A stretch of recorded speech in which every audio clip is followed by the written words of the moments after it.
A very good morning to everyone. Welcome back.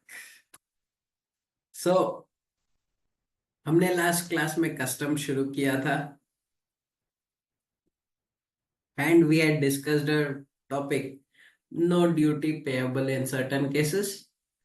We did not read the entire topic, but हमने ये बनाया था कि before entering the port, if any goods are pilfered, what will happen? Destroyed, relinquished, damaged. And we learn कि clearance के बाद तो duty is already paid और वेयर हाउस में क्या क्या रिलीफ मिलता है. This is what we had return. Correct. ठीक है, अब आ जाइए पेज 281 में. Let's read the provisions of pilfered, damage, deteriorated, destroyed, relinquishment. Pilfered goods, section 13 gives the relief. Section 13, if any imported goods are pilfered after unloading. Circle after unloading. Before unloading pilfer का benefit नहीं मिलता है. क्यों? Pilferage का benefit section 13 में after unloading ही मिलता है. Before unloading क्यों नहीं मिलता है? बिफोर अनलोडिंग देने की जरूरत ही नहीं है, बिकॉज अगर गुड्स बिफोर अनलोडिंग चोरी हो गए हैं, then in that case there is no levy at all. और अगर लेवी नहीं है तो कहां से आप रिलीफ देंगे? So after unloading circle.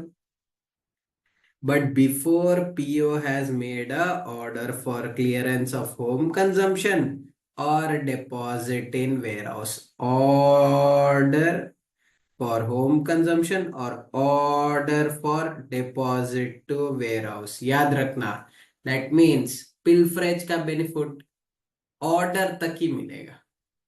एक बार ऑर्डर दे दिया.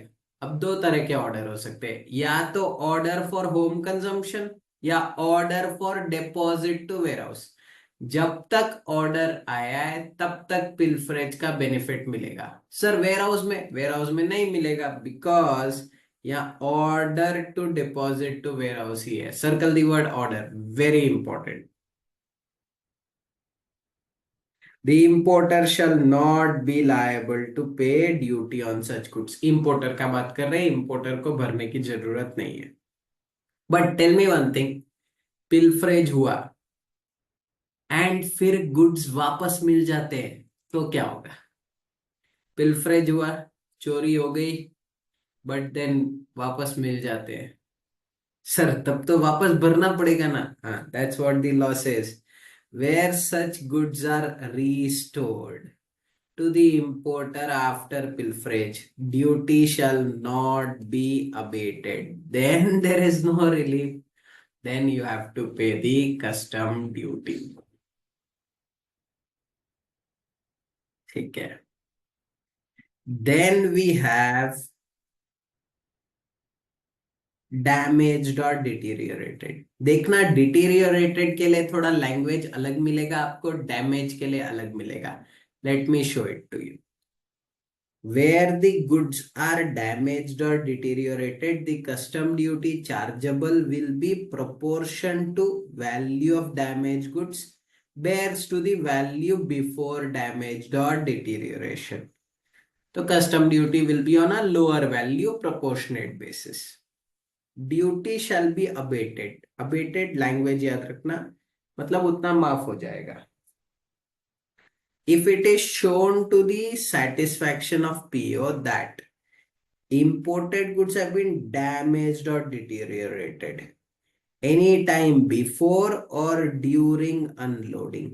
अब नेक्स्ट 2 पॉइंट्स पढ़ के बताओ क्या इसमें डिटीरियोरेटेड लिखा हुआ है. देखो, फर्स्ट लाइन में डैमेज्ड भी है, डिटीरियोरेटेड भी है. सेकेंड हाइफन और थर्ड हाइफन में क्या डैमेज्ड गुड्स और डिटीरियोरेटेड लिखा हुआ है या खाली डैमेज्ड लिखा हुआ है? See that.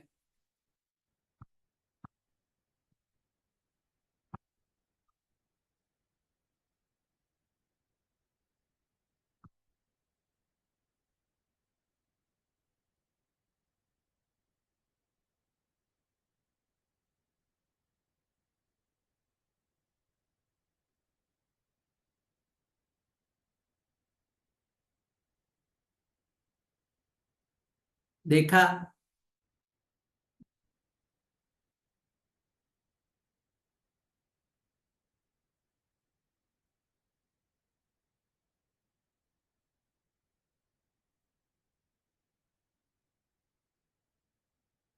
Now if you see, यहां डैमेज्ड और डिटीरियोरेटेड लिखा हुआ है, पर other than warehouse goods के लिए खाली डैमेज लिखा हुआ है, that too only before examination by proper officer. Proper officer के देखने से पहले अगर डैमेज हो गया है, then in that case relief मिलेगा। But if the damage is due to negligence of importer, employee or his agent, then what? Then will custom duty payable at full value? Obviously people, अगर आप ऐसे देखने गए वो क्या product import किया है और ऐसे हाथ से गिर गया और डैमेज हो गया थोड़ा सा, तो do you think you will get a relief? The answer is no. Then you have to pay custom duty. ठीक है। Warehoused goods में, if they have been damaged before clearance for home consumption on account of accident which is not due to willful act, negligence or default of the importer, employee or agent. So in these two, deterioration not mentioned. You write and keep. कि जब आप पूरा IDT पढ़ते हैं ना, institute plays with these keywords. Deterioration not mention. तो deterioration का relief कब तक मिलेगा? Only up to unloading. Unloading के बाद कभी भी डिटेरियोरेशन का बेनिफिट नहीं मिलेगा। Government is very clear on this.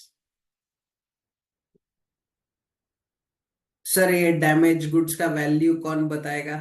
Value will be ascertained by proper officer, PO. और ऑक्शन हो रहा है तो auction price is deemed to be value. Okay. Remission is as good as giving back. Remission of duty in case of lost or destroyed goods, ये बहुत wide है। देखो lost और डिस्ट्रॉयड का स्पेशलिटी क्या है पता है? गुड्स अब होम कंजम्पशन के लिए अवेलेबल ही नहीं है, तो इसीलिए गवर्नमेंट पूरा रिलीफ देता है। Where it is shown to the satisfaction of ACDC. Do you know who is ACDC? Assistant Commissioner, Deputy Commissioner. ACDC, that the goods imported have been lost otherwise than by pilferage or destroyed at any time before clearance for home consumption, ACDC will remit the duty on such goods. वापस मिल जाएगा। ठीक है।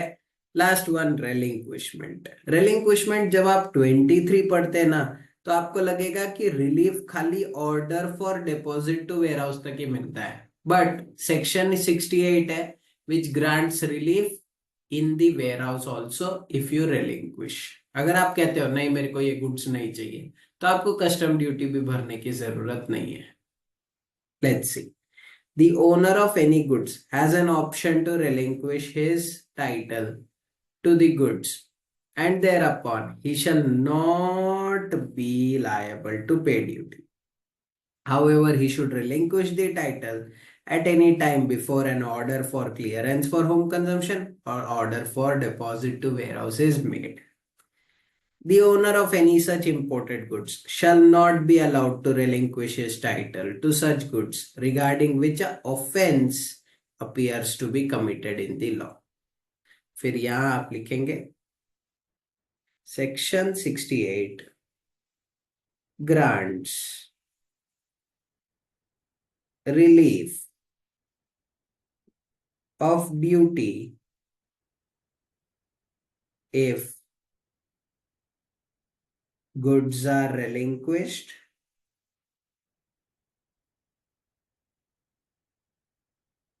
in warehouse. In warehouse.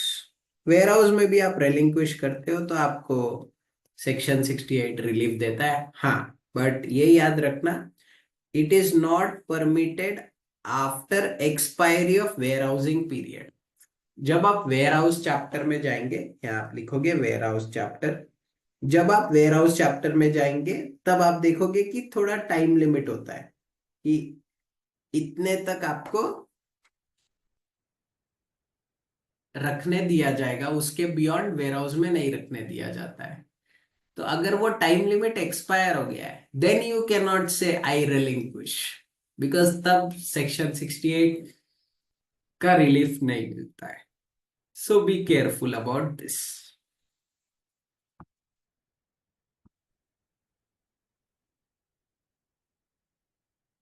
Okay, now one interesting thing, let me see what answer you give. 1,000 liters of oil left from Saudi,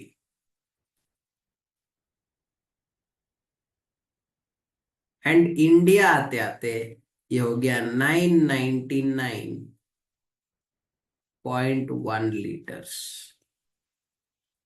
ये barrels में आता है, इतना इतना छोटा क्वांटिटी नहीं आता है, but I am taking a example. Oil when it reaches India, my question to you is, custom duty कितने पे लगेगा? First one, second one. Custom duty कितने पे लगेगा? First one, second one. A majority saying second one, but there are some people saying first one as well. Don't worry if your answer was wrong, because would you believe this case went up to Supreme Court of India? ये and supreme court इतना पुराना भी judgement नहीं है, law तो 1962 का law है, पर जजमेंट इतना पुराना नहीं है। Supreme court of India said, charging section पढ़ो। चार्जिंग सेक्शन बोलता है when the goods are imported into India, how much goods have been imported into India, only 999.1, and hence custom duty will only apply on 999.1, or the value has to be proportionate, उतने पे ही custom duty लगेगा। This was the judgment given by Supreme Court of India.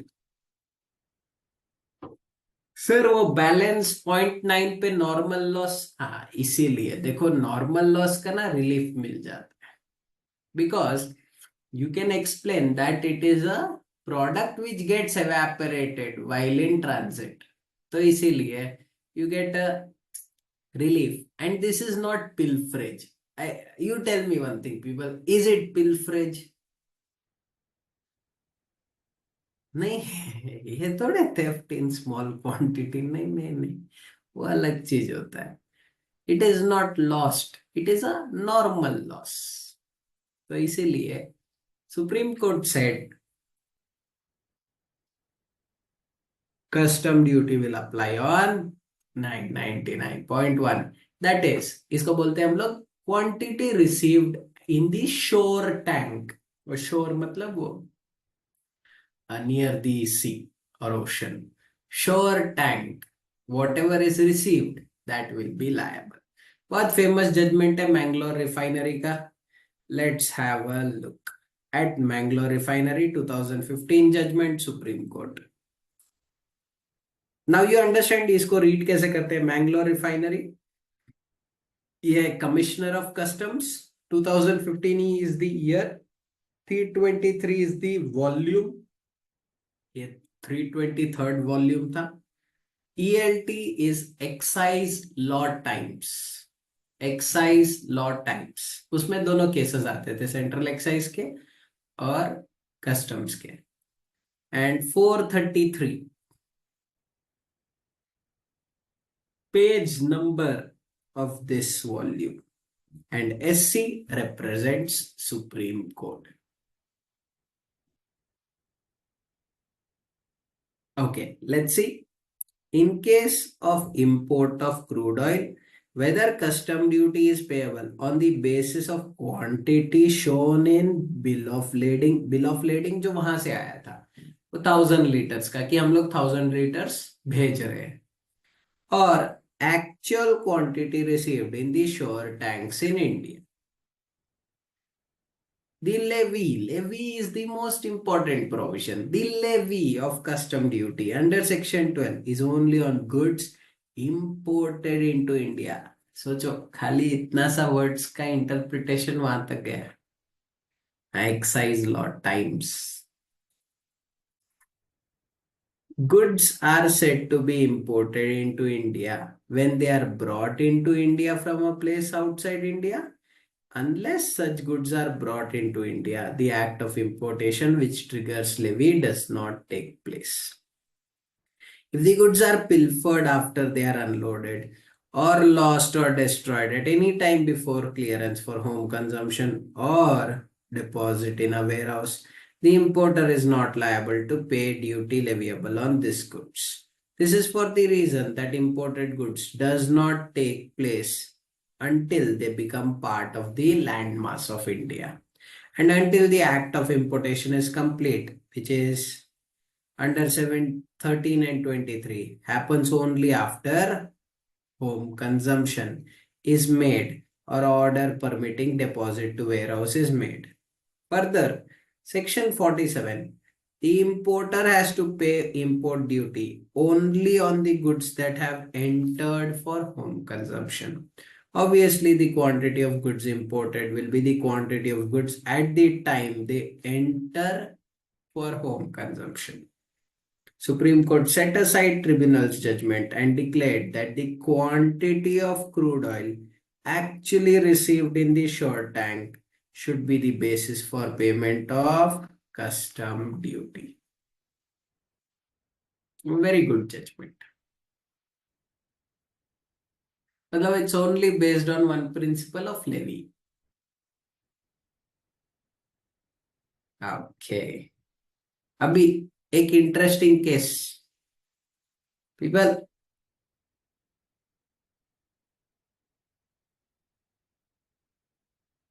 JK Shah classes has imported markers.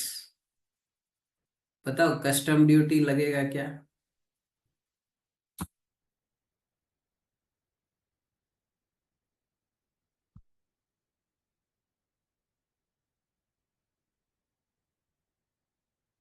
हाँ sir, obviously लगेगा ना. ना अब markers they have imported from a company in China. कितना markers? 1000 markers. बस sir, but these are very costly markers. आर क्या special है सर इसमें? Markers can be charged through solar energy and their ink never gets over. मतलब marker को जाके sunlight में रख दो, marker ready to use again. Ink भरने का काम ही नहीं है, प्लस नया मार्कर खरीदना ही नहीं है. सारे ब्रांचेस में दे दिया है marker so that it can be used. अभी हर सबको एक एक मार्कर दे दिया है, रखो marker and that's it. Charge करो, no need to fill, no need to refill. तो इसीलिए थोड़े कॉस्टली मार्कर्स थे. And JK Shah classes thought good यार, इतना अच्छा मार्कर है कि मार्कर का आगे खर्चा ही नहीं आएगा रेकरिंग. तो एक बार मार्कर खरीद लिया, खत्म. दे इंपोर्टेड 1000 मार्कर्स. अब फिर वहां तो चेक कर लिया था चाइना में, वो चल रहा था मार्कर. पर एक गलती हो गया था, वो ना ऐसे चेक किया था पेपर पे, when the marker was in this position. But board पे लिखते समय तो ऐसे लिखते हैं. तो when it was sent for professors for some test check in India, तब वो लोग ऐसे लिख ही नहीं पा रहे. because the marker will work only when it is in vertical position, not horizontal position. अब जेके शाह क्लासेस इंपोर्ट भी कर चुका है। चाइना वाला बोल रहा है आपको देख के लेना चाहिए था। मैंने तो बोला कि इंक कभी खत्म नहीं होगा। मैंने थोड़े बोला कि हॉरिजॉन्टल या वर्टिकल कैसे लिखता है। वो पैसे नहीं दे रहा है, वो ना तो रिटर्न ले रहा है। कस्टम ड्यूटी हम भर चुके हैं सर, हाँ भर चुके हैं। Tell me, is there any use of this marker in JK Shah classes now? नहीं, बिकॉज सारे तो बोर्ड पे वर्टिकल के जगह हॉरिजॉन्टल लिखते हैं। तो ऐसे तो लिख नहीं सकते, ऐसे लिख नहीं सकते, ऐसे लिखना था। अब करे क्या? Is it a loss to JK Shah classes? Obviously sir, पैसे डूब गए, कस्टम ड्यूटी भी गया। Would you believe, custom duty का रिफंड आप क्लेम कर सकते हो। हाँ, क्या बोल रहे हो सर? आफ्टर इंपोर्टिंग कस्टम ड्यूटी का refund? I will show you the principle of consumption being applied literally. मतलब आपको फील होगा कि कंजम्पशन कितना इंपॉर्टेंट प्रिंसिपल है इनडायरेक्ट टैक्सेस के लिए।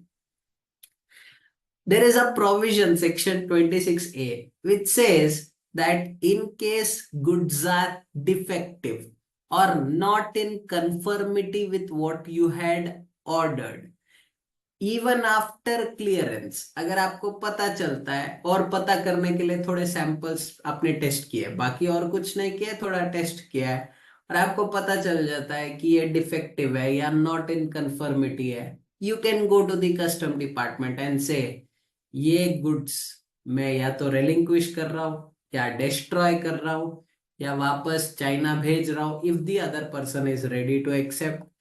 ये गुड्स यहाँ यूज नहीं हो रहे हैं, please give me a refund of custom duty.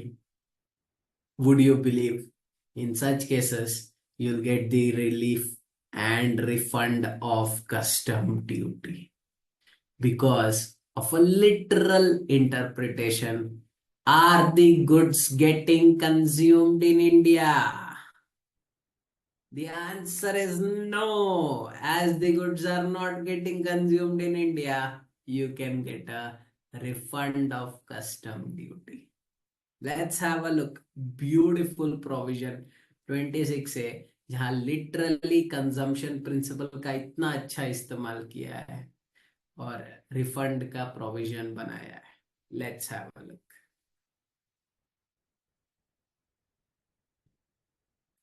Refund of import duty in certain cases. In case of imported goods capable of being easily identifiable. Is it easily identifiable markers जो import किया था? हाँ sir. Any duty has been paid. Duty already pay कर दिया. On clearance of goods for home consumption, such duty shall be refunded to the person by whom or on whose behalf it was paid if the goods are found to be defective or otherwise not in conformity with the specification agreed upon between importer and supplier of goods. However, it should not have been worked upon, repaired, or used after importation, except where such use was indispensable to discover the defect or non-conformity. Use नहीं करना चाहिए, but यहाँ तो marker को जब तक ऐसे try नहीं करोगे तब तक पता कैसे चलेगा? That is allowed. The goods are identified to the satisfaction of ACDC. सारा रिफंड ACDC ग्रांट करता है। The importer does not claim drawback under any provision. कोई उस दूसरे प्रोविजन में आप रिफंड नहीं क्लेम कर रहे हो। And the goods are exported or relinquishes his title or the goods are destroyed.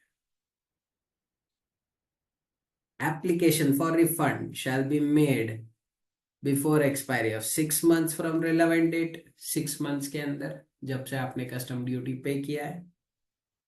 and no refund can be claimed for goods where an offense appears to be committed, obviously. And no refund shall be allowed in respect of perishable goods or goods which have exceeded their shelf life. Shelf life मतलब वो जैसे वो 3 दिन ही टिकता है, उसका shelf life 3 days है, then in that case no.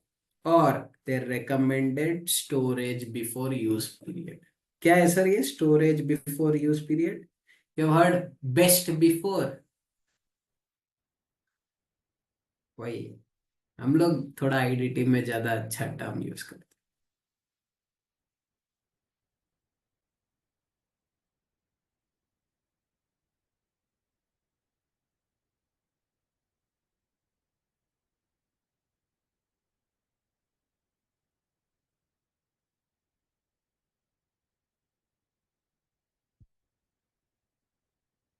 Okay, great. Now a linked topic, a small topic together with no duty payable, classification. छोटा सा टॉपिक है. Have you heard about HSN? सुना है? हाँ सुना है ना सर.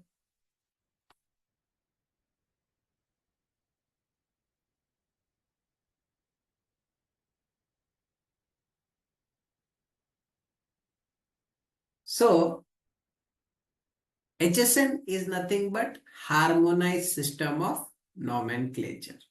अब when we talk about HSN na, it is a internationally accepted product coding system. It's not just in India, but it is used everywhere. Let's see कहाँ से आया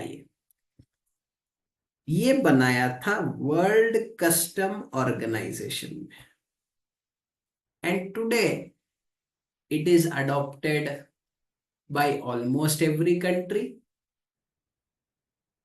एंड जो कंट्रीज में अलग अलग डोमेस्टिक लॉज है जैसे GST वगैरह, उसमें भी ये HSN यूज होता है. कितने डिजिट का होता है सर ये? देखो, 4 डिजिट, 6 डिजिट, 8 डिजिट.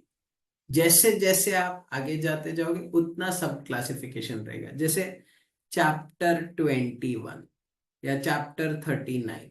चैप्टर 39 में उसके बाद 3901, 3902 ऐसे रहेगा. फिर उसके बाद इसका भी सब क्लासिफिकेशन रहेगा. 390101, 390102. फिर इसका भी सब क्लासिफिकेशन रहेगा. 39010110, 39010120 and so on. And normally ना यहाँ भी 8 डिजिट के है ना, उसमें लास्ट में रहता है 39010199 या 90, दोनों प्रिवलेंट है. Which will say others. तो the question is which is better, 4 digit, 6 digit और 8 digit codes?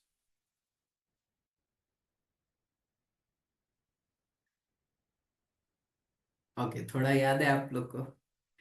8 digit code is the best because जितना ज्यादा क्लासिफिकेशन उतना इजी वो प्रोडक्ट फाइंड करना. हाँ, ये बुक को बल्कि बना देगा, बट हम लोग को बुक बल्कि होने से मतलब नहीं है. हम लोग को ये चीज से मतलब है कि बराबर ठीक से समझ आ रहा है कि नहीं. तो इसीलिए custom uses 8 digit codes. GST में सर, GST में हम लोग 6 डिजिट कोड्स यूज करते हैं, पर इंपोर्ट और एक्सपोर्ट में 8 डिजिट कोड्स यूज करते हैं. तो these 8 digit codes, how does the custom tariff act look? Let me show you. Because सारे रेट कस्टम्स एक्ट में नहीं है. यहाँ मेन एक्ट बोलता है कि जाओ कस्टम टैरिफ एक्ट में to find the rate. Custom tariff act 1975, उसमें प्रोडक्ट क्लासिफिकेशन दिया हुआ है और रेट दिया हुआ है. उसमें 2 शेड्यूल है, शेड्यूल 1, शेड्यूल 2. लेट्स सी, क्या आपको पता है शेड्यूल 1 में क्या चीज के रेट रहेंगे? नहीं सर, ऐसे तो नहीं याद है. ठीक है, let me tell you. Schedule 1 में इंपोर्ट ड्यूटी के रेट्स है, और शेड्यूल 2 में एक्सपोर्ट ड्यूटी के रेट है। तो import duty and export duty. Normally schedule 1 पूरा भरा हुआ है और शेड्यूल 2 ज्यादातर एम्प्टी है। अब इंपोर्ट ड्यूटी में ना वो कोड्स रहते हैं, फिर डिस्क्रिप्शन रहता है, फिर यूनिट रहता है, फिर रेट ऑफ ड्यूटी रहता है, और एक प्रिफरेंशियल रेट रहता है, preferential area rate. Does someone know what is preferential area rate?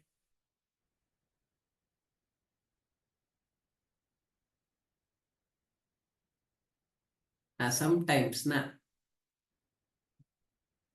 We have an agreement with some countries कि देखो दूसरे कंट्री से आ रहा है तो हम लोग 10% चार्ज करते हैं, पर अगर गुड्स आपके कंट्री में मैन्युफैक्चर होके आएंगे ना, आपको हम लोग प्रिफरेंशियल रेट देंगे 8%। That is to have good relations with other countries.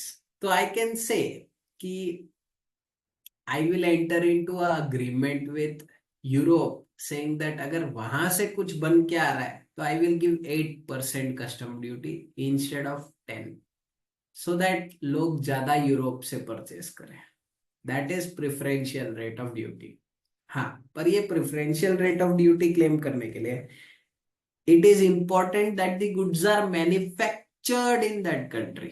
ऐसे नहीं कि यू रूट इट थ्रू। जैसे से सपोज श्रीलंका के साथ हम लोग का प्रिफरेंशियल रेट अग्रीमेंट है, वहां से जब गुड्स आते हैं तो हम लोग 8% अलाउ करते हैं, बाकी जगह से आता है तो 10%।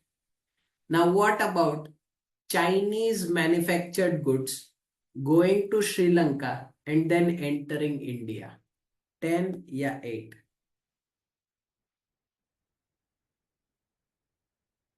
10, बिकॉज वहां मैन्युफैक्चर होना जरूरी है। और सर कैसे पता चलता है मैन्युफैक्चर हुआ है? वो सर्टिफिकेट ऑफ ओरिजिन देना पड़ता है, वो कंट्री में सर्टिफिकेट ऑफ ओरिजिन इशू करना पड़ता है और वो यहाँ दिखाना पड़ता है। तो let me also tell you कि बहुत सारे प्रोडक्ट्स के लिए ना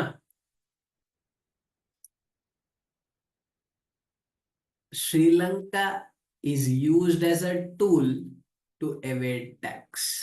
हाँ, हाँ, रेट ऑफ ड्यूटी, आरओडी। हाँ, तो what people do is, say suppose my main factory is in China, तो वहां से आएगा तो ज्यादा रेट लगेगा, तो मेरे buyers in India are not happy. तो what I do is I set up a small plant, manufacturing plant in Sri Lanka. अब वहां क्या करता हूँ पता है? पूरा प्रोडक्ट आ जाता है, पर मैं दिखाता हूँ रॉ मटेरियल आ रहा है, और फिर श्रीलंका में खाली लेबल लगा के made in Sri Lanka. Because for certain products the difference is very high. यहाँ जो मैंने आपको 2% दिखाया ना, in some cases the difference is around 15%, 16%, 20%, which makes a impact, which makes a huge impact. In fact लोगों का नेट प्रॉफिट मार्जिन उतना रहता है, या ग्रॉस कभी कभी उतना रहता है, या उससे भी कम रहता है, depending on the product and industry. So that's why this is even today used as a tool to evade tax. Government is controlling it. कैसे कंट्रोल कर रहे हैं sir? They are making these stricter day by day. बोल रहा है कि ज्यादा prove करना पड़ेगा कि एक्चुअली वहां मैन्युफैक्चर हो रहा है कि नहीं, then only we will allow these rates. चलिए, let me show you an abstract of custom tariff act and how it looks. चलिए, you read these three things and tell me whether you have understood.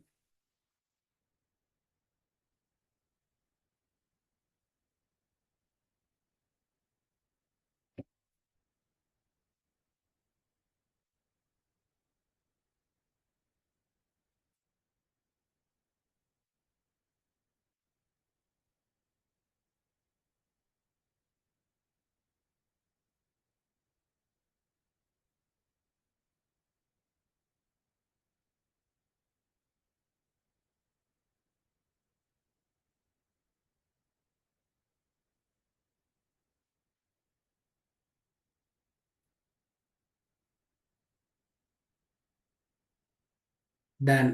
Okay, इस section, chapter, heading, सब heading मैं आपको नीचे दिखाऊंगा। 6 rules of interpretation हम लोग पढ़ेंगे। 3A general explanatory notes, just to make us understand what every dash means, and the notes explaining and clarifying the scope and extent of every heading, वो नहीं है हम लोग के सिलेबस में।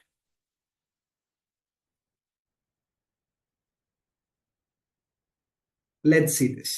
Section 7 plastic articles, rubber articles.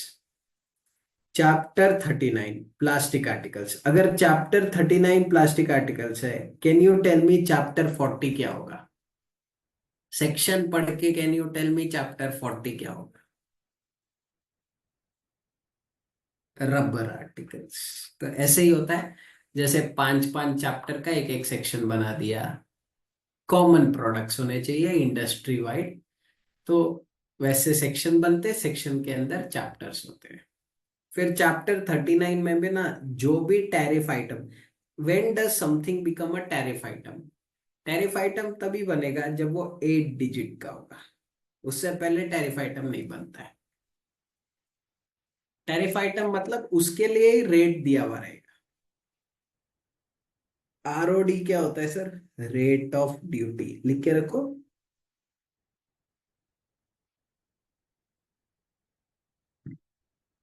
Okay, अब 3919, तो chapter 39 में सब कुछ 39 से शुरू होगा। 3919 self adhesive plate, sheet, films, foils, strip, other flat shapes of plastic whether और नॉट इन रोल्स, ये एक हेडिंग। अब इसके अंदर सब क्लासिफिकेशन, इसको बोलते हैं सब हेडिंग। और फाइनली जब 8 डिजिट का आता है, तो then it becomes a product. तो यहाँ 1 हाइफन होता है, फिर कहीं कहीं 2 हाइफन होता है, फिर उसका नेक्स्ट वाले में 3 हाइफन होता है, और फाइनली प्रोडक्ट में 4 हाइफन होता है।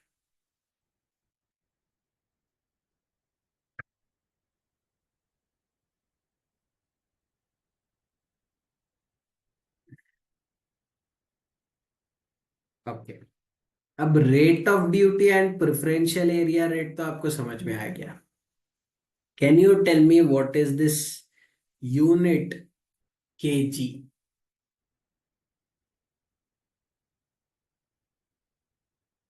हाँ, यूनिट ऑफ मेजरमेंट, ठीक है। अभी ये क्या काम का है? ये केजी लिखा हुआ क्या काम आएगा इसमें? क्या मेजर करोगे? 12% पर केजी।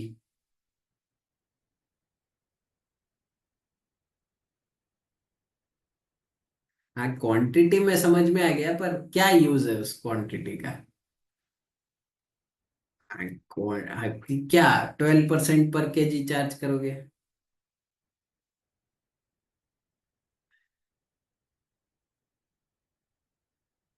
हाँ, इफ इट वॉज, अगर यहां लिखा हुआ रहता 1000, तब this KG would have been useful, because customs में ना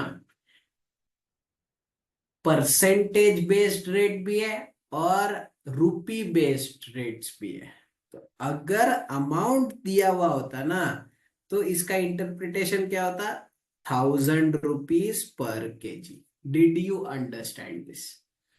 तो मतलब परसेंटेज अगर लिखा हुआ है, तो केजी का कोई रेलेवेंस नहीं है। केजी का रेलेवेंस तभी आएगा जब ये रुपी टर्म्स में रहेगा, then in that case it will mean 1000 rupees per KG. ऐसा होता है सर, हाँ। पेट्रोल पे कस्टम ड्यूटी लगता है पर litre.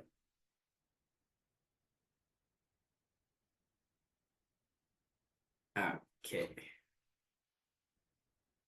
then it is to be noted that explanatory notes do not override chapter note or section note. Her section या chapter में notes रहते, those are stronger because that help you classify.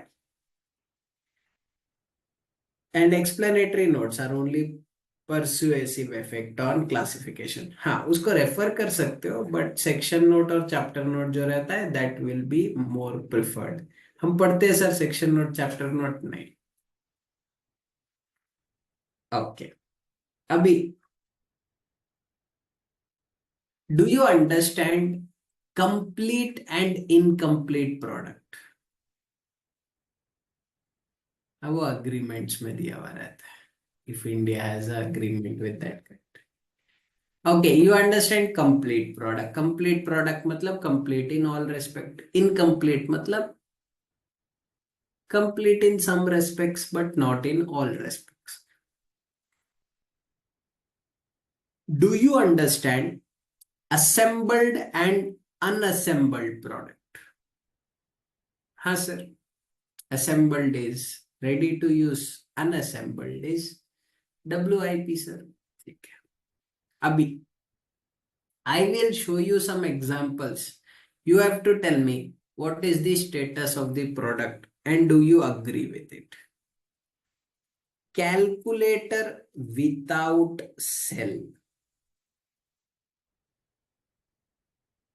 I am not talking about a solar calculator. I am talking about a calculator which works only with cell. Calculator without cell. Is it complete or incomplete? Sir, answer तो दिखाई दे रहा है. It is incomplete. But it is assembled. अभी how will you classify calculator without cell? क्योंकि देखो, custom tariff act में यहां डिस्क्रिप्शन में क्या लिखा हुआ रहेगा? दो कैटेगरी रहेगा, कैलकुलेटर विदाउट सेल या कैलकुलेटर विद सेल। नहीं, डू यू अग्री कि कस्टम टैरिफ एक्ट में सिर्फ कैलकुलेटर ही लिखा हुआ रहेगा और उसके अगेंस्ट एक रेट दिया हुआ रहेगा 12%? Do you agree with this? तो my question to you is, पूरे कस्टम टैरिफ एक्ट में विदाउट सेल करके तो कुछ है नहीं, तो कैसे क्लासिफाई करोगे कैलकुलेटर विदाउट सेल को? And let me also tell you one fact, अगर कोई प्रोडक्ट कस्टम टैरिफ एक्ट में नहीं लिखा हुआ है तो मतलब उसका रेट ही स्पेसिफाइड नहीं है, लेवी नहीं हुआ, कस्टम ड्यूटी नहीं लगेगा। हाँ, इसी के लिए रूल्स आए, एंड एक्सप्लेनेटरी रूल्स। रूल्स कहता है कि calculator without cell, an incomplete product having essential characteristic. Tell me, does it have essential characteristic of calculator?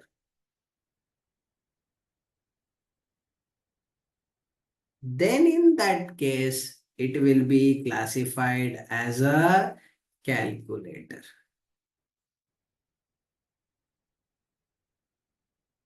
Is it, sir? Yes. ये कहां दिया हुआ है? रूल्स में। अगर ये नहीं दिया हुआ रहता तो कैलकुलेटर विदाउट सेल पे कस्टम ड्यूटी लगता ही नहीं। And you will not believe me, but trust me, this happened in real life. ये इंटरप्रिटेशन रूल्स आने से पहले people use to import car without tyres and fight a case against government that car without tires is not car, no custom duty.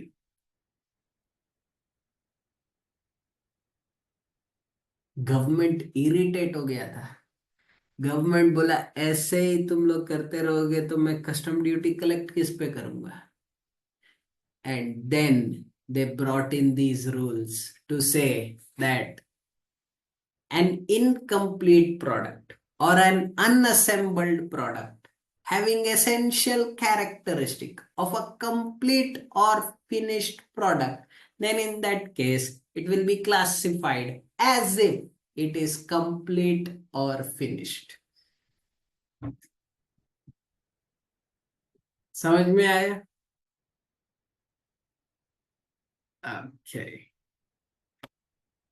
Just imagine, ये तीन word पढ़ के आपके दिमाग में क्या आ रहा है? Blades, motor, regulator.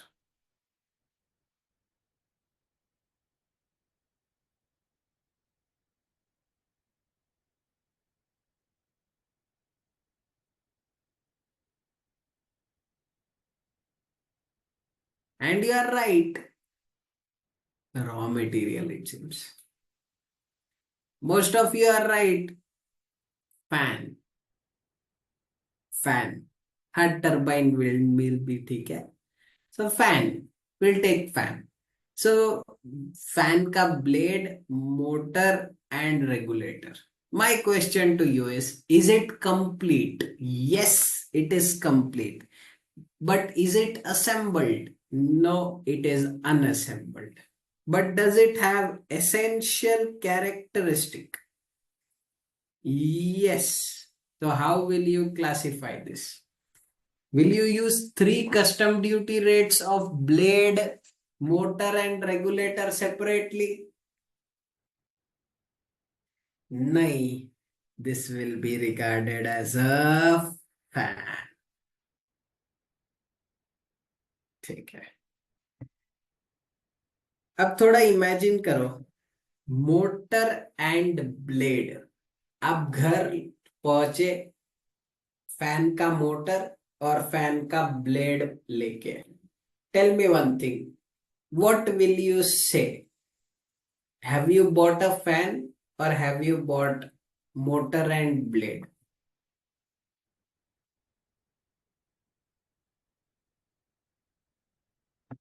ओके. क्या फैन ये दो चीजों से ऑपरेट कर सकता है? हाँ, ऑपरेट किया जा सकता है. Is it sir? हाँ. Because without regulator, it will run only at one speed, but it can be operated. Does it have the essential characteristic of a fan? The answer is yes. Though it is incomplete and unassembled, it has essential characteristic of a fan, and hence the law says it will be classified as fan. But यही चीज apply करके देखो regulator और blade. Regulator and blade. हाँ, regulator लेके पहुंचे, blade लेके पहुंचे, क्या बोलोगे घर पे? Mummy, this is fan. You will be kicked out of the house next day, क्योंकि it cannot be regarded as fan. Same day. तो इसको कैसे क्लासिफाई करोगे ना? इसमें essential characteristic of fan is not there, so this will be classified as regulator and blade separately. जब तक वो यूजेबल कंडीशन में नहीं है, you can't say it has the essential characteristic. Okay, now I leave it to you. एक suitcase है plastic का, how will you classify it as? Articles of plastic या ट्रैवल बैग? क्योंकि कस्टम टैरिफ में तो दोनों चीज रहेगा. आर्टिकल ऑफ प्लास्टिक के लिए एक अलग सेगमेंट रहेगा, ट्रैवल बैग के लिए एक अलग रेट रहेगा. What will you call this? And the winning answer is travel bag. Would you believe what you have just concluded? एक आंसर है depends on use. Plastic suitcase लिखा हुआ है. Travel bag, what you have just used is specific description will override general description. Specific will override general. Specifically it's a travel bag. चलो ये देखते हैं. Hardware 7000 का, एक hard disk and software 7 lakh का. तो एक हार्ड डिस्क में एक सॉफ्टवेयर है. How will you classify this? पूरा पैकेज आपको 7 लाख में मिल रहा है, मतलब हार्डवेयर का अलग से चार्ज नहीं कर रहा है, software 7 lakh. What will you classify this as? इस पैकेज को एसेंशियल कैरेक्टरिस्टिक कौन दे रहा है? इस पैकेज को एसेंशियल कैरेक्टरिस्टिक दे रहा है software. Do you agree that what you have used is only composite supply का principle, which is principle supply का रेट? फील हो रहा है? कि technically what you are doing is just applying principle supply rule which is there in composite supply of GST. Now let me tell you, वो जो GST में आपने सीखा वो कस्टम से बोरोड है। वो जो जीएसटी में आपने सीखा वो कस्टम से बोरोड है। कस्टम्स में ये प्रिंसिपल पहले से ही है।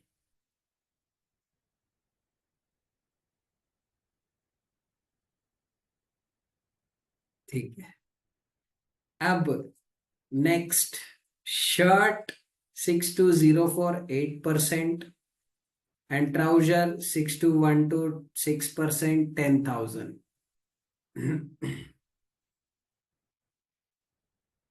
सर ये तो अलग अलग रेट अवेलेबल नहीं है, देखो पूरा एक ही 10,000 दिया हुआ है, कैसे क्लासिफाई करोगे इसको?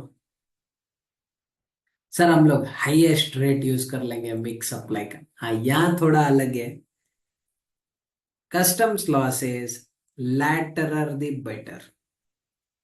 लैटरर द बेटर मतलब जो क्लासिफिकेशन में बाद में आ रहा है दैट विल बी यूज्ड। बाद में कौन सा आ रहा है? 6212 6%। But trust me, logic is same as GST. क्या बोल रहे हो सर? यहाँ तो 8% यूज होना चाहिए था ना, लॉजिक सेम एज जीएसटी क्या है? इन एंटायर कस्टम्स, जैसे आप 1 2 3 4 चैप्टर आगे जाते जाते हो, आगे जाते जाते हो ना, प्रोडक्ट्स और एडवांस्ड होते जाते हैं। चैप्टर 1 बेसिक प्रोडक्ट रहेगा, चैप्टर 2 से थोड़ा इंप्रूवमेंट, चैप्टर 3 उससे थोड़ा इंप्रूवमेंट, चैप्टर 4 उससे थोड़ा इंप्रूवमेंट, ऐसे कर करके ये चैप्टर्स बनाए गए हैं। तो जब आप एडवांस प्रोडक्ट तक पहुंचते हो तो यू थिंक गवर्नमेंट कहाँ कस्टम ड्यूटी ज्यादा रखा होगा, वेजिटेबल्स पे या कार्स पे? क्योंकि वेजिटेबल्स आता है 1 to 10 में, और कार आता है 84 85 86 87 88। सरकार, हाँ, दैट मीन्स ये लैटरर दी बेटर जो लिखा हुआ है ना, प्रिंसिपल तो वही है। क्या है प्रिंसिपल? कि हाईएस्ट रेट यूज होना है, बट हाईएस्ट रेट लॉ में कैसे बोला हुआ है? लैटरर दी बेटर। अब मैंने आपको एग्जांपल दिया जहां रेट कम हो गया है, so that you are very sharp at this, but principle सेम है, लैटरर दी बेटर। क्योंकि जैसे जैसे टैरिफ में आगे बढ़ते जाओगे वैसे वैसे रेट भी बढ़ते जाते हैं। समझ में आया? Okay, last one, gun plus gun case for a single price. इसको हम लोग बोलते हैं specific packing. Basically packing for a specific product, you can also call it A special packing which is for that particular product. मतलब gun case में कुछ और नहीं रखते हैं, गन केस में गन रखते हैं। जैसे गिटार, गिटार केस हो गया, गन केस हो गया, कैमरा केस हो गया। then in that case it will be classified as the gun, क्योंकि product will be stronger compared to the packing material। Clear?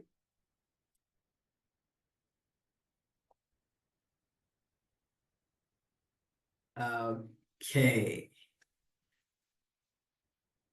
now what I want you to do is page 285 पे I want you to write this entire thing। पूरा लिखना है sir? हाँ, आप ये पूरा लिखेंगे पेज 285 पे। आफ्टर यू डू दिस ना, रूल्स बहुत इजी हो जाएंगे। राइट?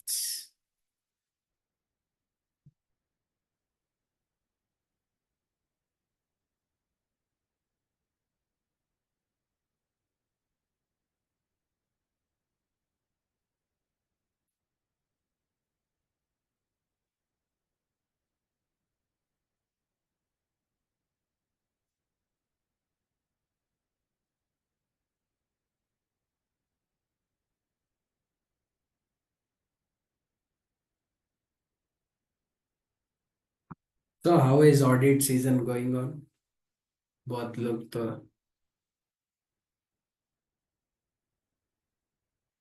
है भी हो गए होंगे।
नहीं, लैटरल मतलब वो नंबर्स रहता है ना, HSN कोड। HSN कोड में जिसका HSN बाद में आता है।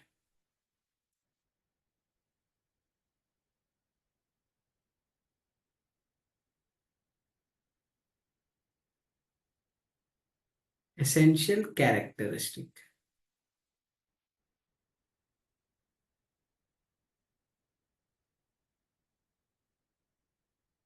Essential characteristic.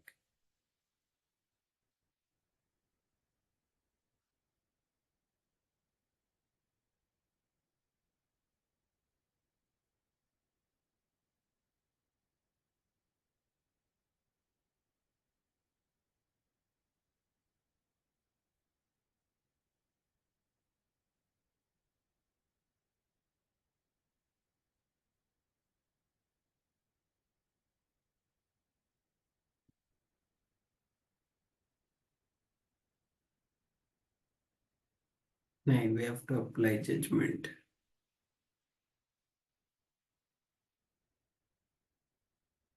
Calculator has its essential characteristic. Calculator without cell को भी कैलकुलेटर ही बोलोगे। कार विदाउट टायर को कार ही बोलोगे।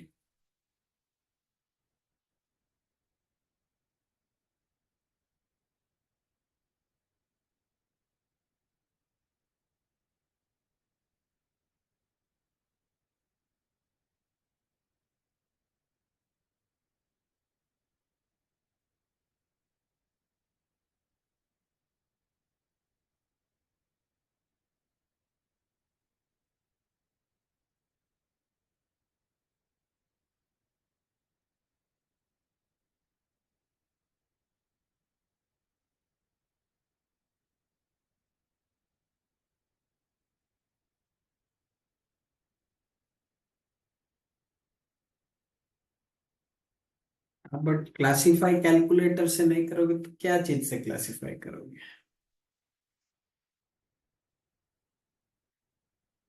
और ये चेंज होते रहता है, so whenever new products come, world custom organisation और प्रोडक्ट्स ऐड करते रहता है। Later the better which. HSN which is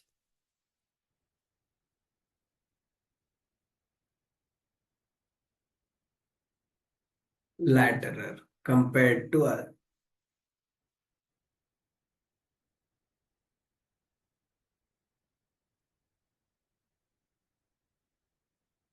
6204 पहले आएगा या 6212? 6204, फिर लेटर कौन सा आ रहा है?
Done. Great.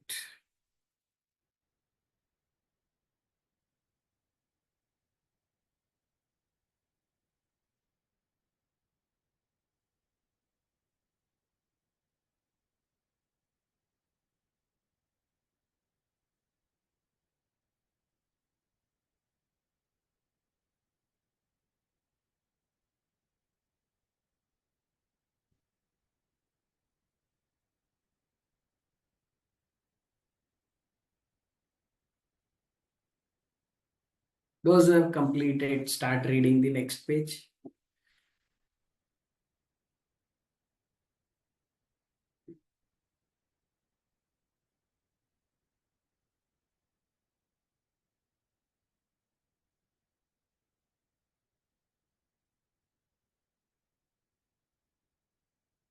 Done. Good. बस ये लास्ट है, उसके बाद तो we'll have practical questions in the next chapter. Done, done, done, done.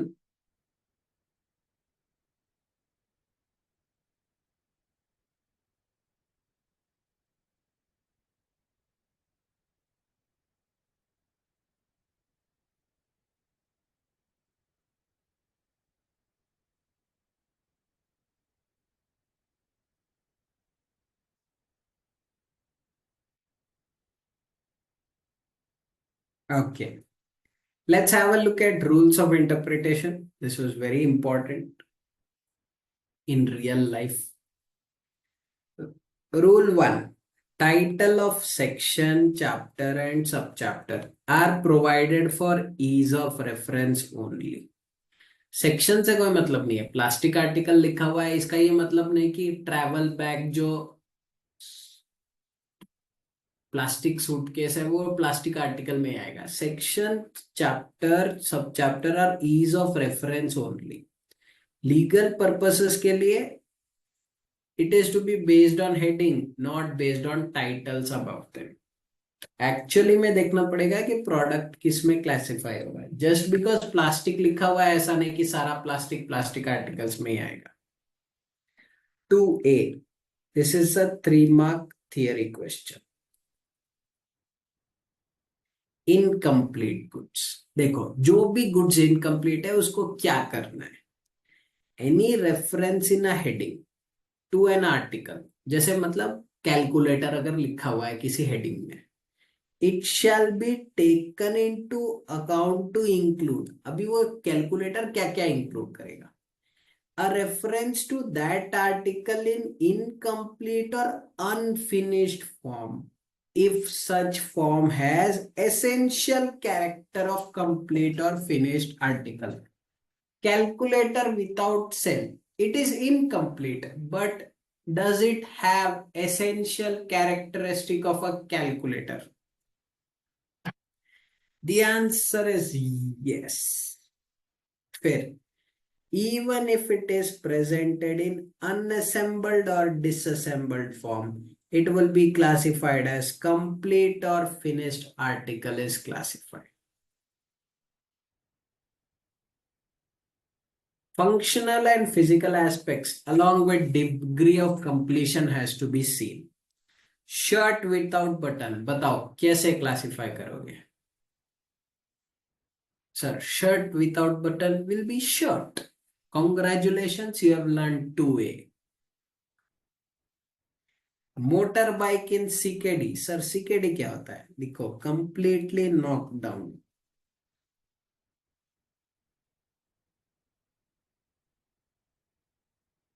वो पार्ट्स में आता है ना. तो मोटर बाइक जब पार्ट्स में आ रहा है तो उसको पार्ट्स ऑफ मोटर बाइक बोलोगे या मोटर बाइक बोलोगे.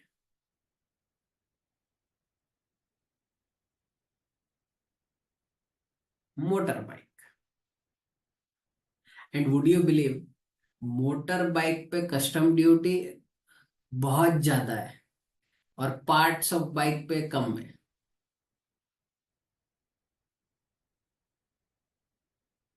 Okay. Car without tyres. will be classified as car.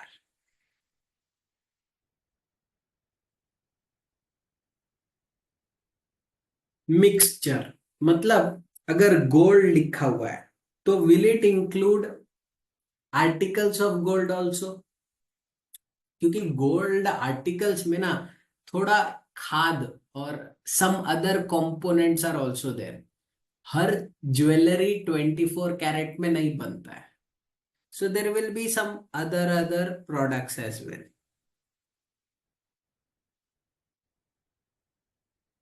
तो क्या वो भी गोल्ड में इंक्लूड होगा? हाँ।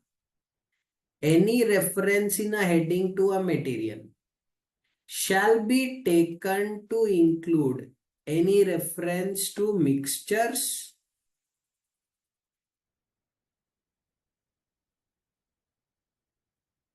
or combinations of that material or substance with other material or substance.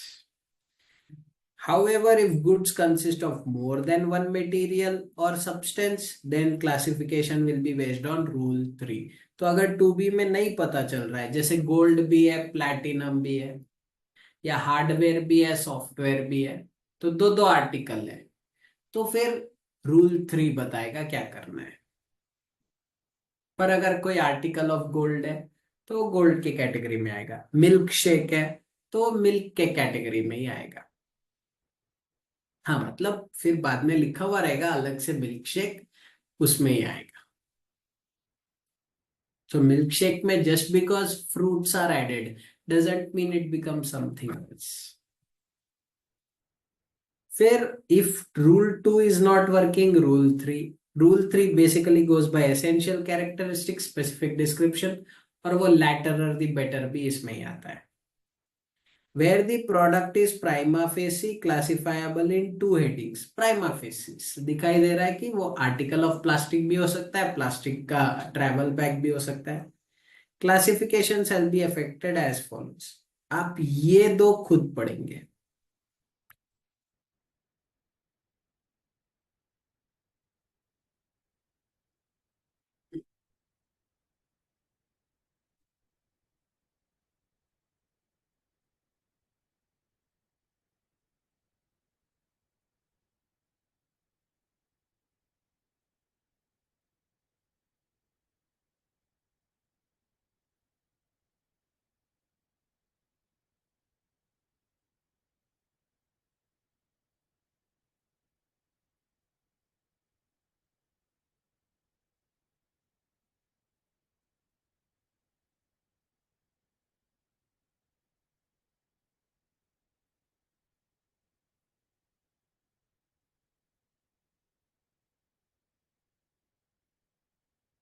पढ़ा?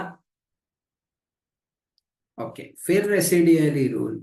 When both the above fail, then the goods will be classified under the heading which occurs last in the numerical order. Last in the numerical order मतलब laterer the better. मतलब जो बाद में आ रहा है that will be better.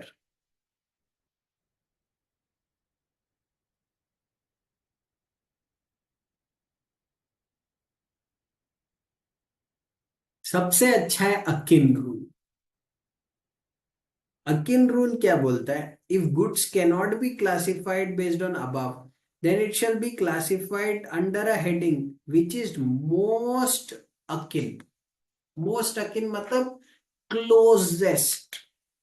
अब ये government ने क्यों बनाया पता है? ये इनोवेटर के लिए। से suppose you have innovated a new product, innovated a new product.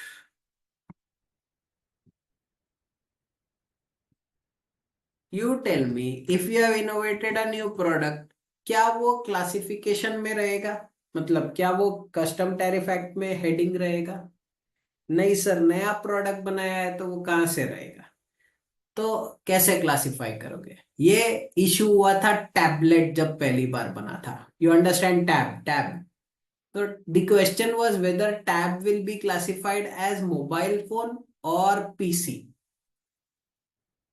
हाँ, बाद में जाके एक अलग हेडिंग ऐड कर दिया tab, that is different, but how will you classify that? Tab और PC, I mean sorry, mobile phone और पीसी, तो it was classified as PC most akin, that is closest.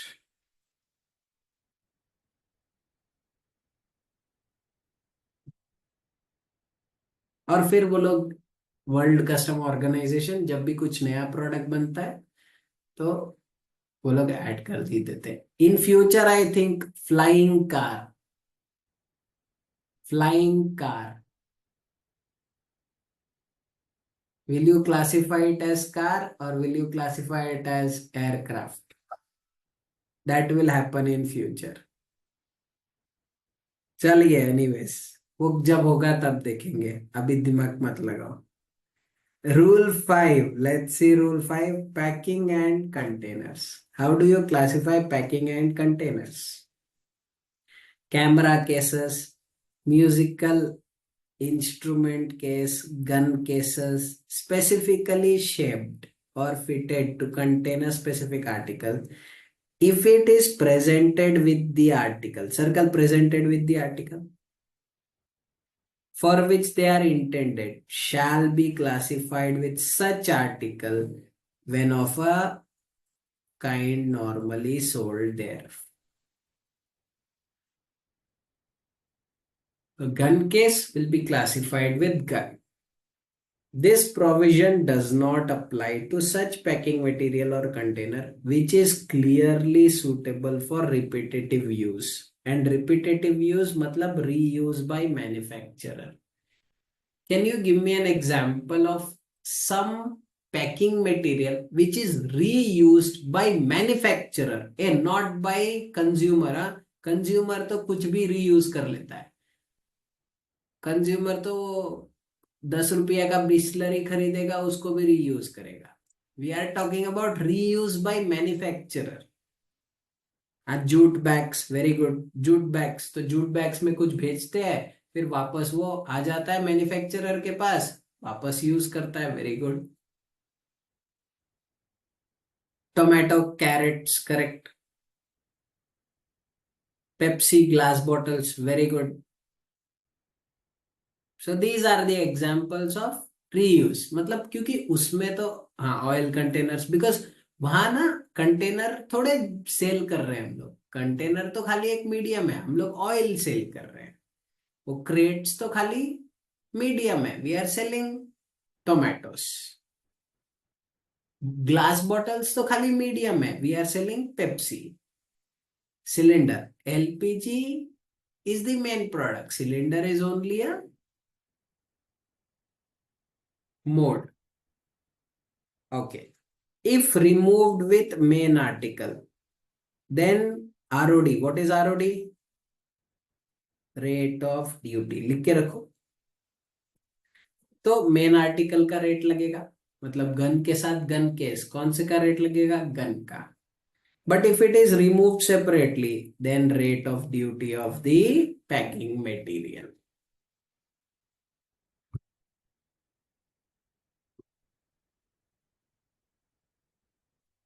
Okay.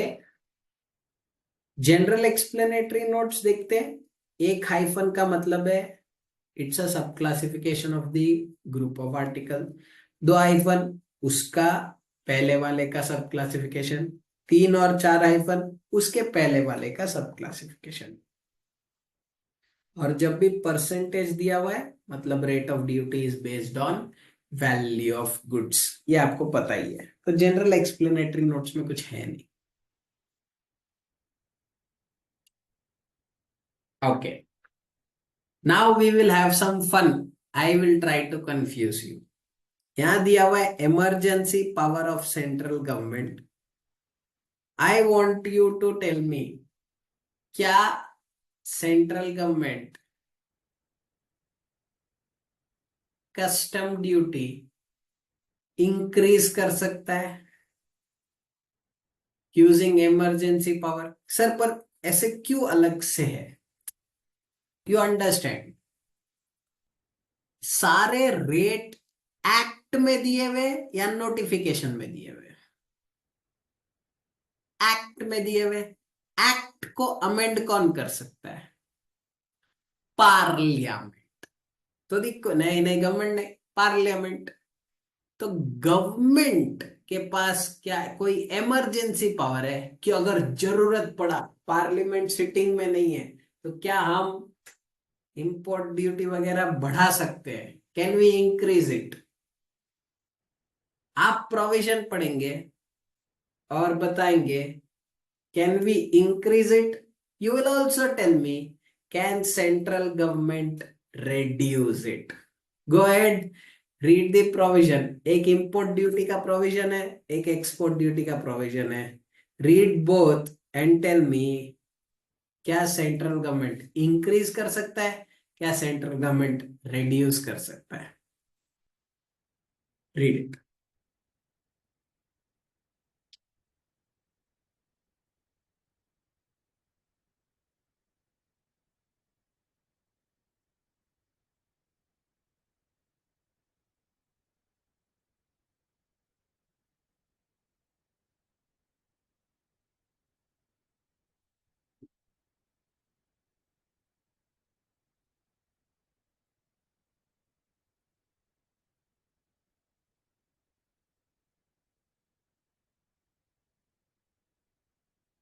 और import और export में भी थोड़ा difference दिखाई दिया क्या आपको?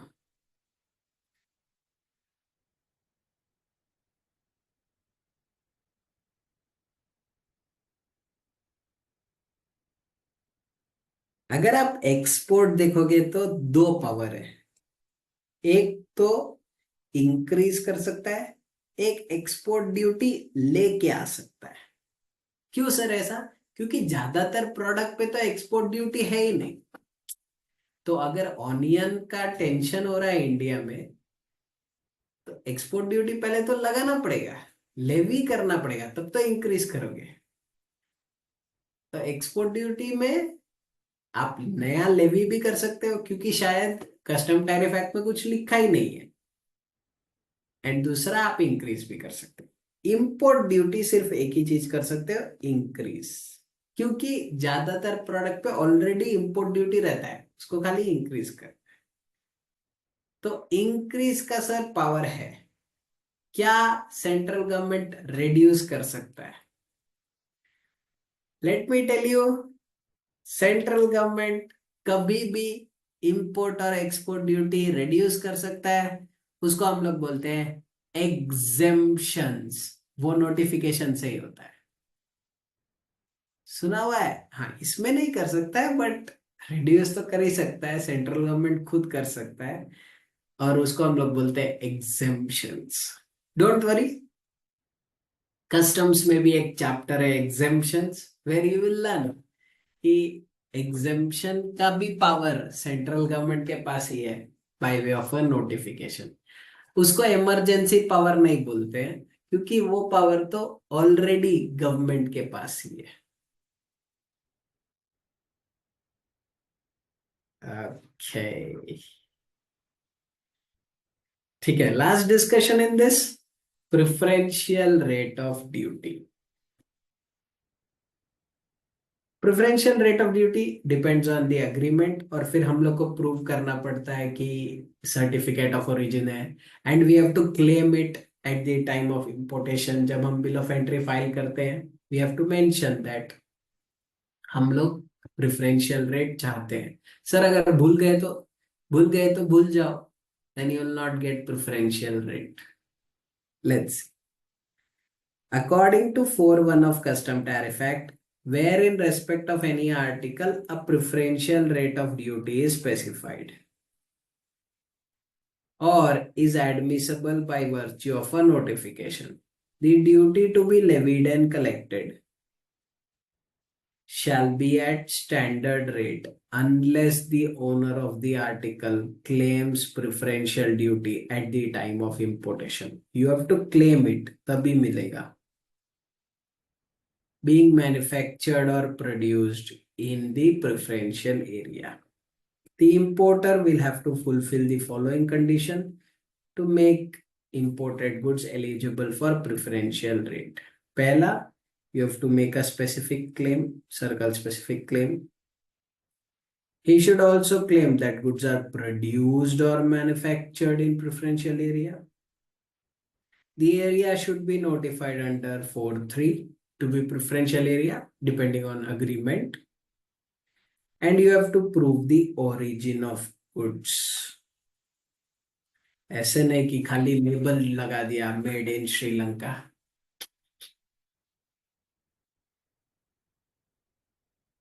You have to specifically prove origin of goods.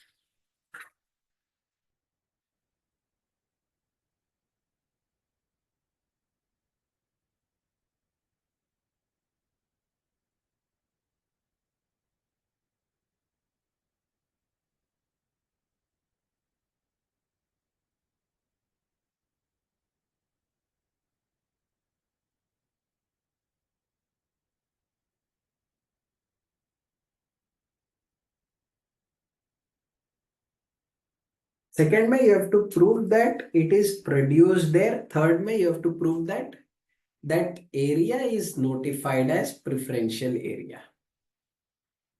पढ़ो वापस 2 बार.